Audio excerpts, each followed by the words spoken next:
Olá, meus amigos, sejam todos bem-vindos.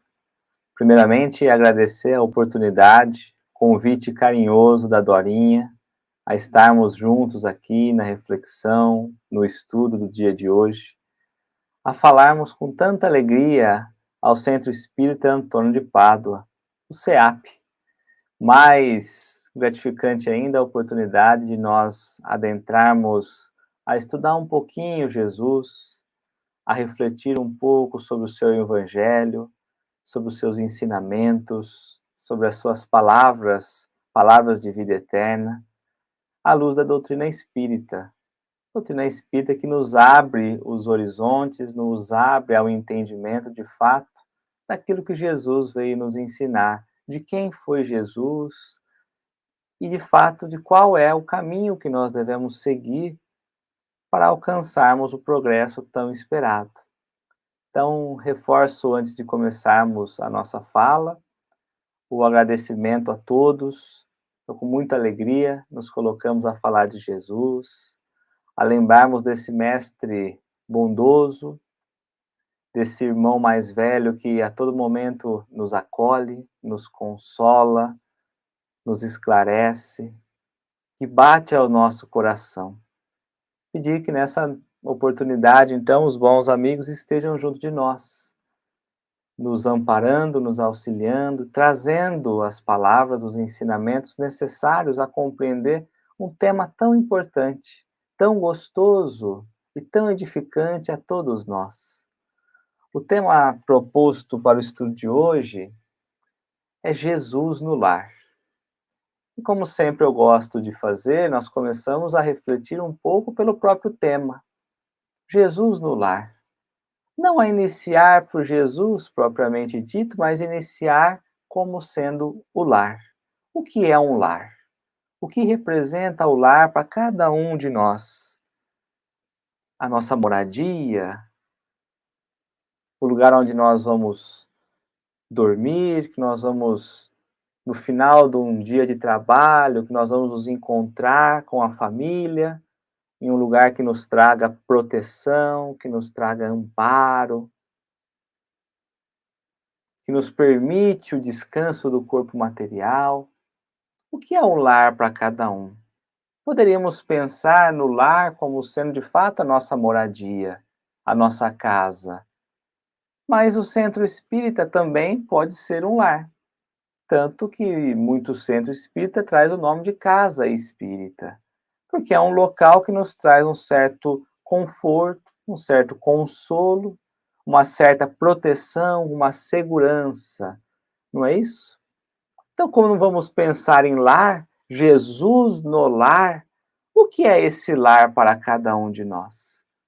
Será que o lar poderia ser a nossa mente, o nosso pensamento, o lar mental, onde o pensamento se processa, onde tudo ganha forma? Ou será que o lar onde nós desejamos que Jesus esteja é o mundo como um todo, é toda a humanidade? Pensemos cada um de nós, porque para cada um de nós, o lar vai trazer um significado diferente. Aonde nós queremos que Jesus esteja? Jesus no lar. Mas aonde é o lar? Então, cada um vai sentir esse lar individualmente, pensando de fato onde o nosso sentimento se encontra como moradia, aonde nós temos depositado esse ponto de segurança, de estabilidade, a pensar em Jesus estar nesse local, estar nesse estado, porque pode ser um local físico para muitos, ou pode ser um estado de consciência para outros. Porque a ideia nossa não é trazer uma definição do que é lar. A ideia é que nós possamos, ao longo da nossa conversa, compreender o que é lar. Porque vamos buscar a fé, nós vamos buscar Jesus dentro da religião, dentro da nossa crença, dentro da própria fé, para trazer ao nosso lar. Quantas vezes vamos falar que Jesus proteja o nosso lar, que Jesus esteja conosco no nosso lar? Então é preciso pensar aonde é que nós temos desejado colocar Jesus. Esse irmão tão bondoso, tão caridoso, tão amoroso, que tantos ensinamentos nos trouxe, aonde é o nosso desejo maior? De colocá-lo em qual local? Percebe que nós temos dificuldade para entender ou para compreender o que é esse lar? Porque pensar em moradia pode ser a moradia do espírito também. Veja como a doutrina espírita nos amplia o conhecimento, nos amplia o horizonte, nos coloca num universo muito maior que por vezes não havíamos nem pensado. Ou se pensado, nós não conseguimos chegar a uma conclusão. A não ser que agora nós vamos aprofundando um pouquinho mais essa definição de lar, dessa explicação, e aí nós vamos tomando uma decisão de aonde nós vamos querer posicionar esse mestre. Em que ponto da vida ou que etapa da estrada nós vamos querer depositar Jesus. Porque Jesus, ao pensar em lar, muitos dizem, aquele trabalho, aquela escola, aquela faculdade, aquele grupo, ali eu me sinto em casa. Ali eu me sinto como se eu estivesse no meu lar. A mostrar que o lar que nós também trazemos como a moradia oficial, nem sempre é o local que nós identificamos como sendo o nosso lar. Então esse lar ele ainda é indefinido. Esse lar para nós ainda não traz uma definição e nem um local. Até aí tudo bem. Mas quem é Jesus para nós? Paremos um pouquinho, pensemos para analisar e para responder para nós mesmos. Que possamos responder na nossa consciência. Quem é Jesus? O que Jesus significa para nós?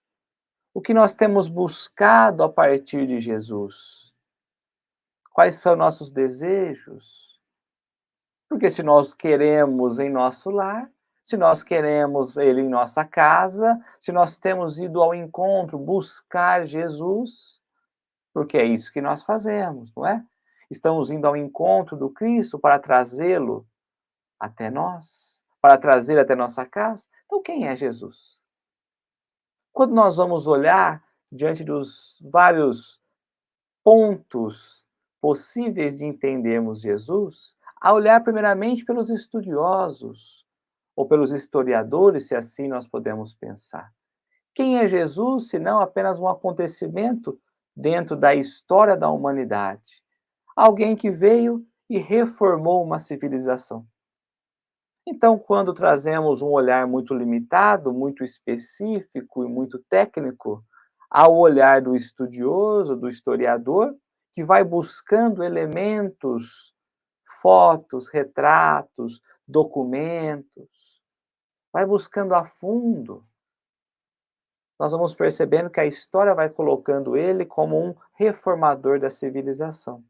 Que antes dele a civilização agia de uma forma, mas que depois dele a civilização foi reformada. Que muitas marcas, embora não aparecessem de imediato, sofreram grande impressão no íntimo da humanidade, que veio então renovando a civilização. Mas ao ponto histórico, os historiadores não percebem isso. A profundeza dos seus ensinamentos, o marco deixado na alma, no espírito de cada criatura daquela época. Então, nós vamos vendo que dos ensinamentos que nós já temos, do conhecimento, ao ponto de vista histórico do estudioso, ele nada mais é do que um reformador. Ele nada mais é do que um elemento que em uma determinada etapa da história esteve presente na humanidade, entre nós. De fato, é uma verdade, mas não se limita apenas a isso. Limitarmos Jesus apenas a alguém que reformou uma civilização seria deixar para trás um histórico de grandiosidade, que nós já temos conhecimento, mas que muitas vezes ainda não conseguimos provar. Por isso, a história, através de buscar provas, documentos, fotos, passa certas dificuldades, porque estamos falando de uma história de mais de 2000 anos. Documentos esses que foram se perdendo, foram sendo manipulados, alterados, que o próprio tempo já comeu, que o próprio tempo já corroeu. Então fica difícil de trazer o entendimento de quem é Jesus ao ponto de vista histórico. Mas e quando nós levamos então aos teólogos, aqueles que buscam estudar a religião e o seu impacto na humanidade, o seu impacto naqueles que frequentam a religião, ou que mesmo sem frequentar acaba sofrendo uma certa influência? Porque os teólogos vão olhar a relação entre a humanidade e Deus e olhar todos os pontos que em algum momento leva o homem em ter contato com Deus. Então, nesse ponto de vista, Jesus é apenas mais um ponto. É um ponto que leva a estimular uma nova crença. Por isso, aos olhos dos teólogos, Jesus é visto como legislador de crenças. Aquele que determina novas crenças, que traz novo entendimento, mas a partir de uma crença. Porque todo o ponto analisado pelos teólogos é justamente como essa crença vai influenciar aqueles que estão a viver sobre aqueles princípios. E nós vamos percebendo também que há um olhar muito limitado diante da figura do Cristo. E que não é esse Cristo que nós queremos trazer para junto de nós. Não é esse Cristo que nós buscamos trazer para a nossa casa. E será que se nós olhássemos então pelo lado filosófico, que inclusive a própria doutrina espírita traz como sendo uma perna da doutrina espírita, né? Dos seus três aspectos, científico, religioso e filosófico, se nós olhássemos pela filosofia, talvez compreenderíamos apenas pela filosofia que Jesus é apenas o condutor do pensamento, que a partir do Cristo, muitas descobertas, mas também muitas discordâncias surgiram. Porque nós vamos olhar Jesus e vamos começar a ligar as coisas naturais, fazer ligações, ampliar o nosso pensamento, compreender qual é a sua relação com a humanidade. Porque esse é o papel. Nós vamos conduzir o nosso pensamento a partir de. Então, ele vai ser o condutor dos nossos pensamentos. Mas será que Jesus é apenas isso? Será que nós, de fato, temos sentido apenas como sendo esse intermediário das nossas interpretações? De lançarmos o nosso pensamento e imaginar que apenas o pensamento passa pelo Cristo e o Cristo vai nos conectando às coisas. Será que é esse olhar que nós devemos trazer como verdadeiro de Jesus? É importante, nesse início da nossa fala, pensarmos quem é Jesus. E o interessante aqui é que se nós estivermos olhando para nós mesmos nesse momento, talvez tenhamos dificuldades em responder quem é Jesus. Quem foi esse mestre? E se nós respondermos com convicção, talvez aquele que está do nosso lado não tenha a mesma convicção. Porque nós vamos olhando por aspectos e por prismas diferentes. Porque queremos olhar Jesus a partir do nosso entendimento, do nosso ponto de vista, e não do prisma como um todo. É como se estivéssemos um objeto em mãos e estivéssemos tirando uma conclusão olhando apenas por um lado. Por isso o historiador tem dificuldade. Por isso os teólogos não trazem a compreensão exata. Por isso que a filosofia, embora comece a estudar as suas relações, não compreendem essas ligações. Porque é algo muito maior. É algo muito mais amplo. Mas aí nós ainda temos que nos perguntar: quem é Jesus? Como temos sentido esse nosso grande irmão? Porque se nós queremos trazê-lo perto de nós, qual é o objetivo? Por qual interesse? Porque se nós queremos, queremos para algo. E vamos tendo dificuldade de responder essa pergunta. A pergunta, mesmo que respondida, ela ainda fica num campo muito raso, porque nós não conseguimos mergulhar ou aprofundar o porquê, ou quem, ou o como, não é? Se olharmos nós para os crentes inertes, que muitos de nós somos, aqueles que creem no Cristo, mas são parados diante das obras da vida, ao perguntar, Jesus seria aquele distribuidor de facilidades, não é? Muitos o buscam apenas por interesse próprio. Muitos buscam ter consigo mesmo, apenas para estimular o ego. Interesses próprios, interesses momentâneos, distribuidores de facilidade. Porque é assim que o nosso olhar, ainda limitado, compreende Jesus.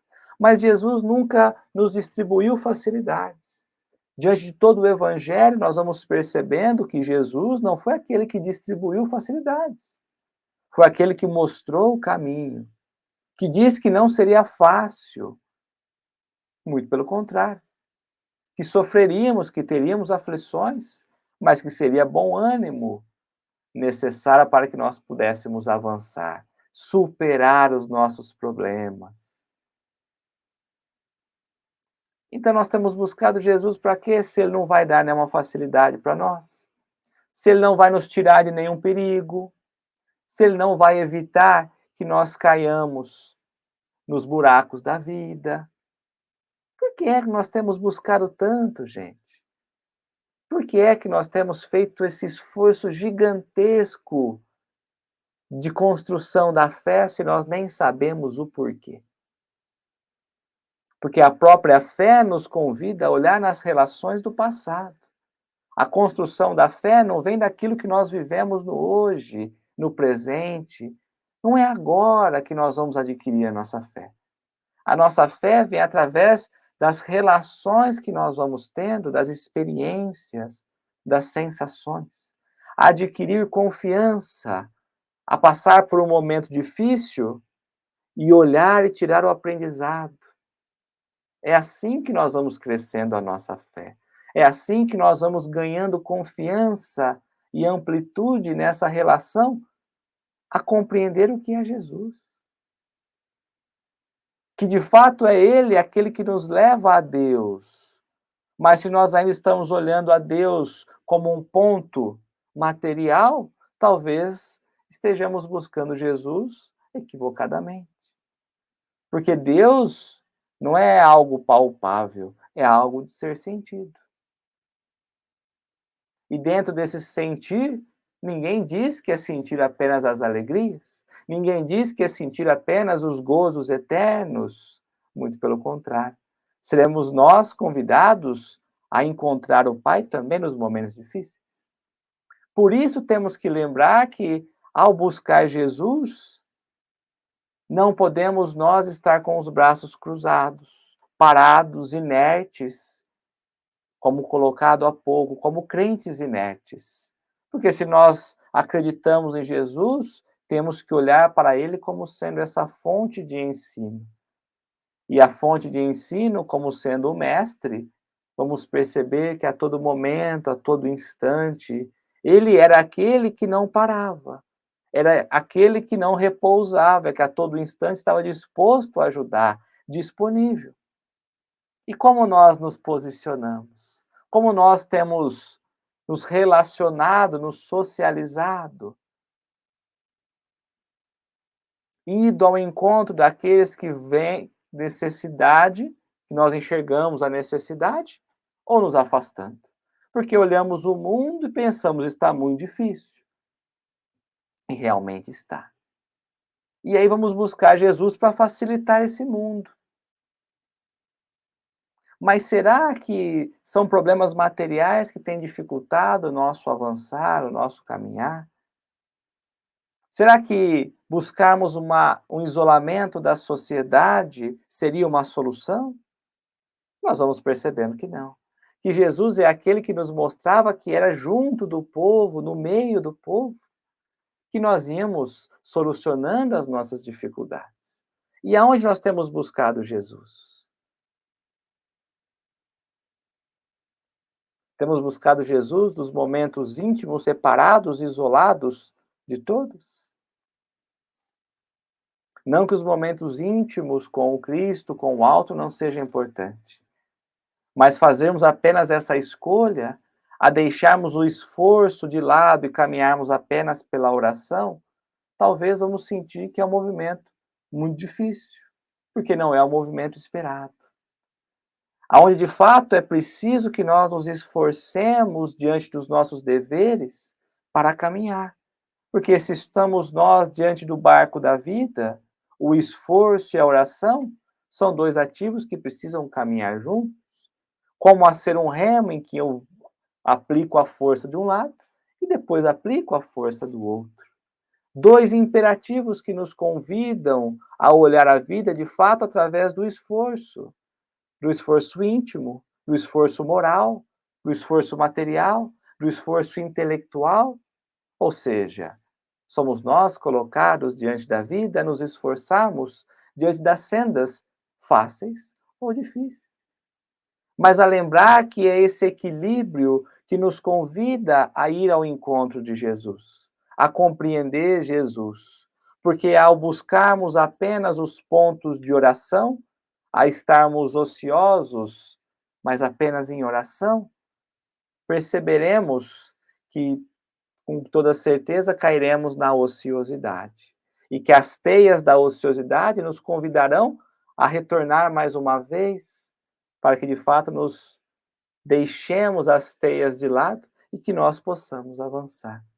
Mas se nós também ficarmos olhando apenas pelo esforço e abandonar as coisas espirituais, perceberemos que o nosso coração vai chegando ao estado da secura, em que os sentimentos, o amor, não mais começa a abrochar, não mais começa a se desenvolver. Como é importante, diante dos desafios da vida, nessa busca de Jesus, de compreender o Mestre, trazermos os dois ativos, o da oração e do esforço ativo. Porque esse é o nosso dever, esse é o nosso compromisso, a compreender qual é o nosso propósito. Antes de compreender Jesus, tentar entender o que é que nós estamos fazendo aqui. Por que é que nós recebemos essa oportunidade bendita de Deus a mais uma vez encarnarmos, a mais uma vez ganharmos o corpo material, a mais uma vez ganharmos, como Emmanuel nos convida a chamar, a armadura corporal. Porque se é uma armadura, é porque nós sofreremos batalhas. E são essas batalhas que nós vamos lembrar do bem sofrer. Que são nas batalhas do dia a dia que nós vamos olhando as situações, comparando com a fonte de ensino, que é Jesus, e vamos extraindo os aprendizados. Porque a vida do mestre não foi uma vida fácil. Aliás, tinha que ser difícil para que pudesse servir de exemplo. Então, se é um exemplo, como nós mesmos colocamos na questão 625 do Livro dos Espíritos, a olhar Jesus como modelo e guia, que tenhamos a noção de que, embora a amplitude do sofrimento do Cristo tenha sido muito maior, nós passaremos por momentos difíceis. E aí nós estamos buscando Jesus para nos dar facilidades no mundo material, para tirarmos vantagem um do outro, como se Jesus viesse nos dar a nossa solução. Porque ele mesmo diz: não vim para solucionar nenhum problema, mas para mostrar o caminho. Por isso, eu sou o caminho, a verdade e a vida. Porque eu venho te mostrar qual é o caminho que você tem que seguir. Esse é o meu papel. É assim que Jesus tem se mostrado. Essa é a estrada. Quanto querer seguir, aí é com você.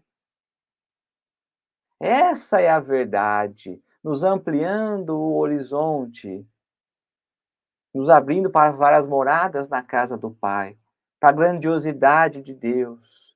Deus, esse Pai bondoso, amoroso, justo, que a todo momento ele se colocava: Pai, que seja feita a vossa vontade.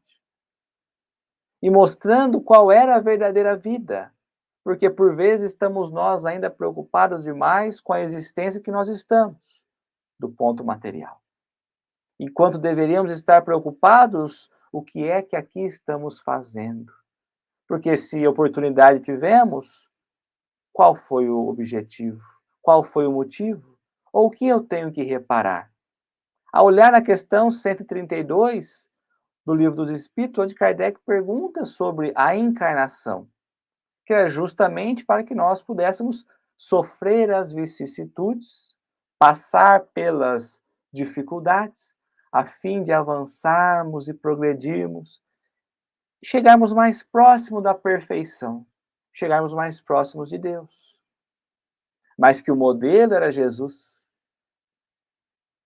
Tanto que, ao buscar no próprio Livro dos Espíritos qual o objetivo da reencarnação, encontraremos lá que é justamente expiar, ou se quisermos, reparar aquilo que lá no passado deixamos por fazer. É importante olharmos por essa ferramenta divina a não tentar buscar Jesus a solucionar os nossos problemas, porque são nossas dificuldades. E se estamos nós em um planeta que de fato é uma escola, a escola se coloca para que o aluno possa aprender. O que adianta eu querer que o meu colega da escola aprenda, faça a prova para mim, me dê uma cola e depois eu não sei? Como se aquele conhecimento ou como se aquelas experiências que somos convidados a estar fosse apenas momentânea. Como se não fosse servir para os dias vindouros. Como se nós estivéssemos limitados ainda no ponto de vista do hoje e não do ponto de vista da eternidade. Pensemos nós, mais uma vez, quem é Jesus? Quando vamos olhando por esse cenário, lembrando e pensando a maneira como ele conduzia toda a humanidade, um verdadeiro professor que veio nos trazer a palavra de vida eterna, palavra essa que seria compreendida ao tempo de cada um, para uns agora, para outros mais à frente, a cada um segundo a sua capacidade. Professor esse que compreende que cada um está em um estágio, que cada um tem um nível de conhecimento, mas que cada um também é responsável por aquilo que já compreende. Por isso a dizer, a cada um segundo a sua obra. A dizer que nós podemos construir aquilo que nós quisermos, desde que nós estejamos plantando, não é? Por isso vai nos trazer a importância do esforço. E vai nos lembrar que a todo momento que precisarmos, que possamos levantar a nossa face ao alto. Porque, de fato, o alto, o plano espiritual, governado pelo Cristo, vai nos ajudar. Mas não pelas facilidades. Não nos tirando das provas. Não nos tirando das expiações. Mas a clarear o horizonte, a compreender, de fato, como as coisas precisam ser. Por isso a doutrina espírita também ganha um papel importante, porque nos amplia o horizonte. Não apenas a essa vida, mas a um passado de equívocos e um futuro de oportunidade. A lembrarmos nós de que a esperança que nós temos em dias melhores vem primeiro estruturada na nossa fé. Fé ainda vacilante. Por isso, criamos esperanças fantasiosas. Esperanças do futuro, que nós não temos olhado no hoje. E temos buscado Jesus para fazer o hoje por nós.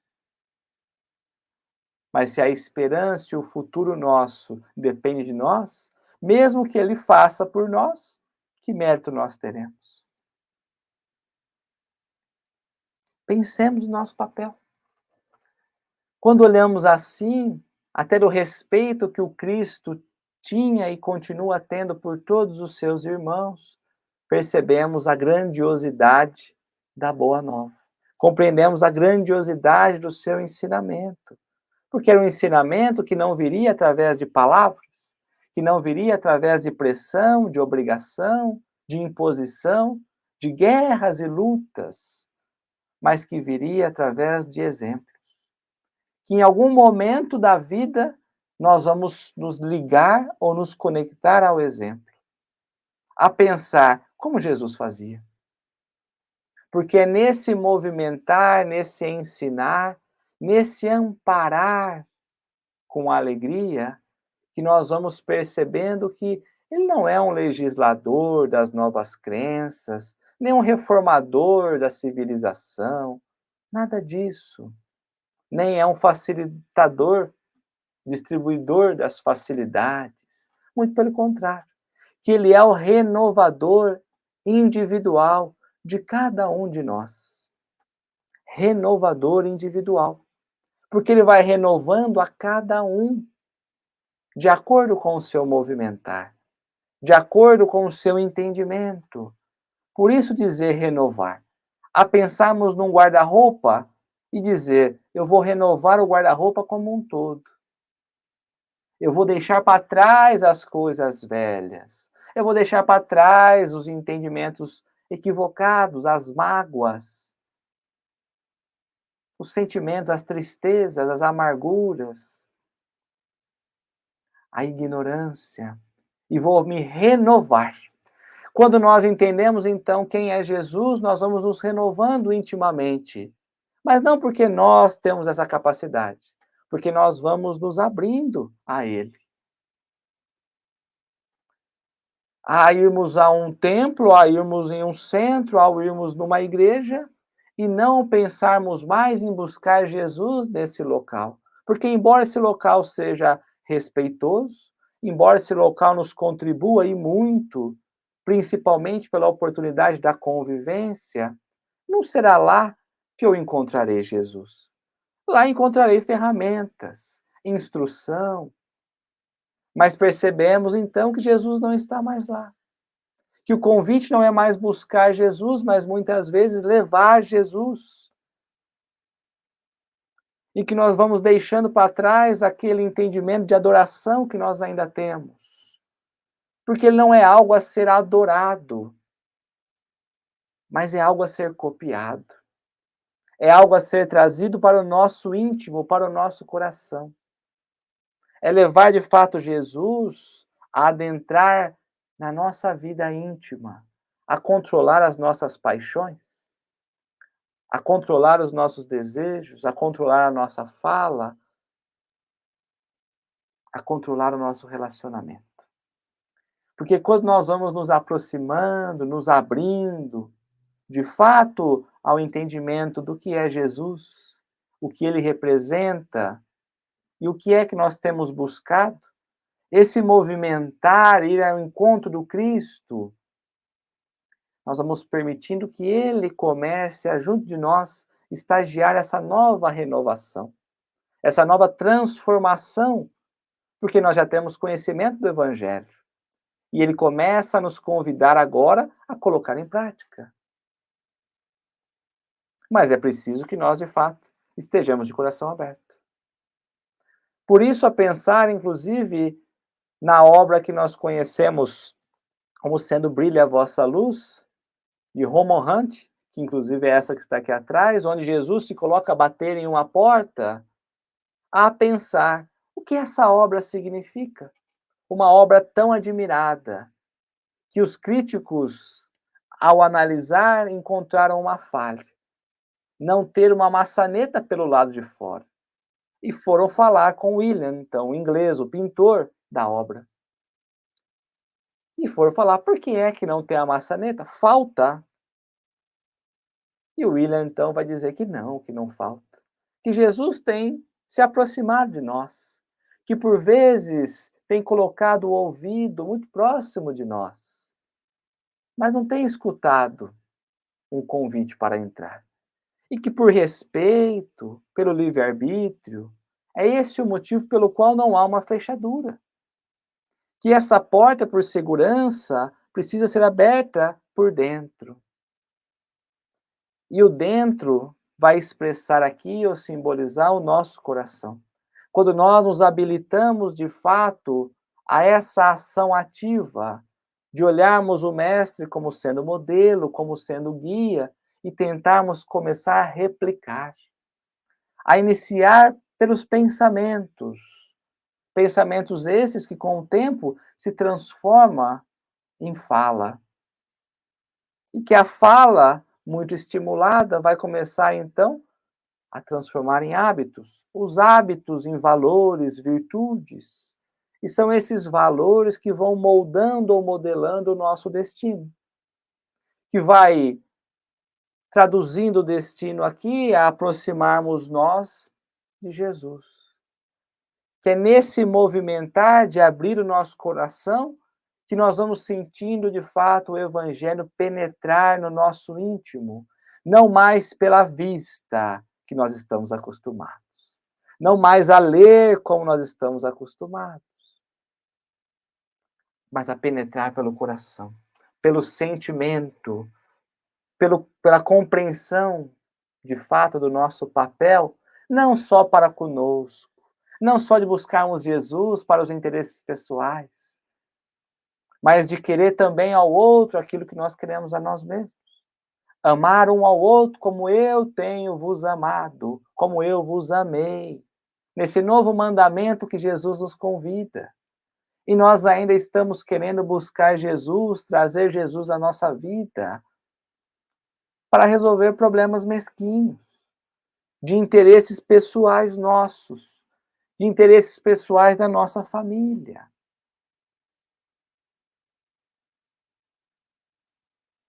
Não é o mesmo Jesus. Porque não basta nós crermos nessa imagem, nessa figura, nessa idolatria que nós temos de Jesus. Não basta crer. Não basta dizermos cristãos, não basta dizermos espíritas. Porque lembremos o que ele mesmo disse. Que os espíritas, que os cristãos serão reconhecidos por muitos me amarem. A lembrar que a alma da doutrina espírita é o amor. Que como Kardec nos convida no Evangelho segundo o Espiritismo, lá na fala de Paulo, para que os cristãos, para que os espíritas sejam entendidos como cristãos e que sejam identificados pelo amor. Amor de Jesus, que compreendia, inclusive, naquela situação entre Maria e Marta, onde Maria estava ao pé do Cristo, ouvindo os ensinamentos, e Marta apreensiva com as coisas do mundo, e ele vai olhar no coração de Marta e dizer: Marta, Marta, Maria escolheu a boa parte. O que é dela, ninguém vai tirar. Porque temos que olhar o Cristo não pelas coisas do mundo, não pelas necessidades materiais, não pelos desejos que nós trazemos, não pelas paixões desvairadas, não pelo abismo que nós caminhamos, mas pelo olhar espiritual, pela necessidade de progredirmos, de caminharmos. Por isso não basta crer nessa figura de Jesus. É preciso converter-se no verdadeiro cristão, que se esforça para não cair nas más inclinações, não é isso? Que lembra que muitas vezes buscar Jesus ou trazer Jesus é refletir naquilo que tem feito, refletir no dia a dia. Como Santo Agostinho nos convidou, antes de deitar, faça a revisão íntima. Veja de fato o que você fez, o que você não fez, o que poderia ter feito, o que pode corrigir amanhã. Porque senão nós ficamos numa ilusão de que podemos viver o mundo do jeito que for, porque um dia Jesus volta.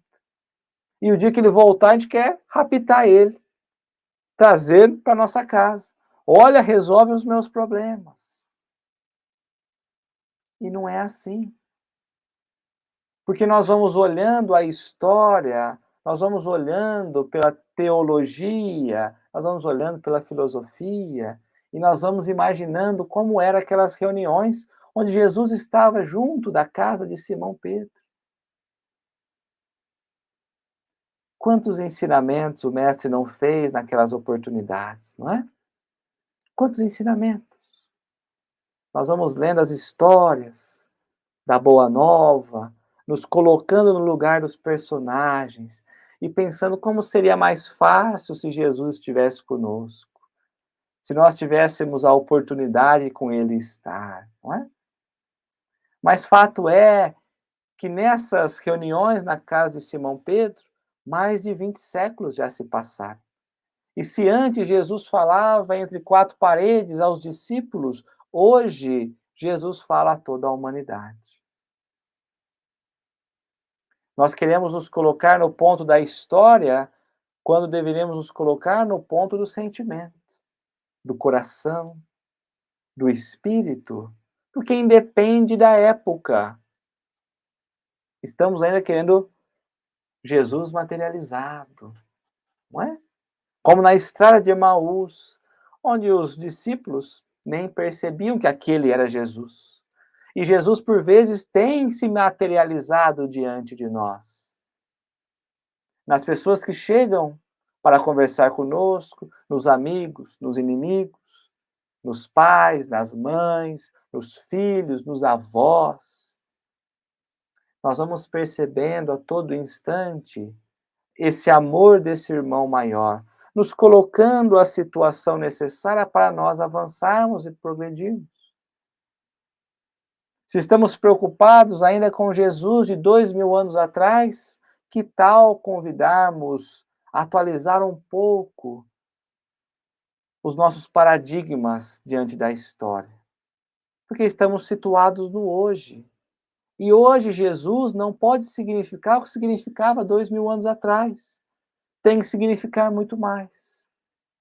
Tem que dar muito mais sentido à nossa vida. E se queremos trazer Jesus, pensemos o porquê. Mas pensemos ainda se de fato ele já não está conosco. Porque por vezes temos gastado grande energia, feito um grande esforço, mas Jesus já está do nosso lado.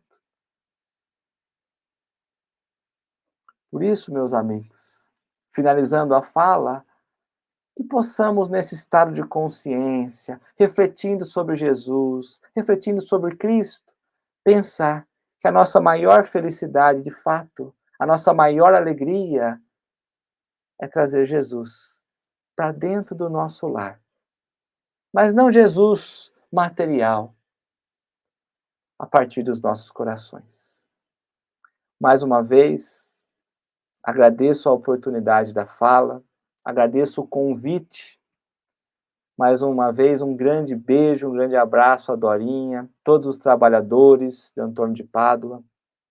Muita paz e muita luz a todos os corações. Paz e bem.